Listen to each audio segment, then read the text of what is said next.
Migraine ഇന്ന് സർവ്വസാധാരണമായ ഒരു അസുഖമായി മാറിയിരിക്കുകയാണ്.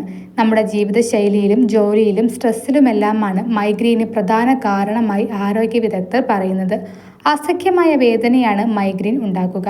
ഇതിൽ നിന്നും രക്ഷ നേടുന്നതിന് പലരും സ്ഥിരമായി വേദന സംഹാരികൾ കഴിക്കുന്നതാണ് പതിവ്. എന്നാൽ ഇത് അപകടകരമാണെന്ന് ആരോഗ്യ വിദഗ്ധർ ഓർമ്മിപ്പിക്കുന്നു. നമ്മുടെ നാഡീവ്യവസ്ഥയെ ഇത് സാരമായി ബാധിക്കും. മൈഗ്രെയിൻ ഉണ്ടാക്കുന്ന വേദനയെ ചെറുക്കാൻ ചില മാർഗങ്ങളുണ്ട്. ശരീരത്തെ ദോഷകരമായി ബാധിക്കാതെ ഇത് വേദന കുറയ്ക്കുമെന്നാണ് ആരോഗ്യ വിദഗ്ധർ പറയുന്നത്. ഇഞ്ചിക്ക് ഇതിന് പ്രത്യേക കഴിവുണ്ട്. ഇഞ്ചി കട്ടൻ ചായയിൽ ചേർത്ത് കുടിക്കുന്നത് മൈഗ്രെയിൻ വേദന അകറ്റാൻ സഹായിക്കും. മറ്റൊന്ന് മുന്തിരി ജ്യൂസ് കുടിക്കുന്നതാണ്. മധുരം ചേർക്കാതെ വേണം മുന്തിരി ജ്യൂസ് കുടിക്കാൻ. ഇത് നാഡികളിൽ പ്രവർത്തിച്ച് വേദന കുറയ്ക്കാൻ സഹായിക്കും. കൂടാതെ മൈഗ്രെയിൻ ഉള്ള സമയത്ത് കൂടുതൽ വെളിച്ചമുള്ള ഇടങ്ങൾ ഒഴിവാക്കുക.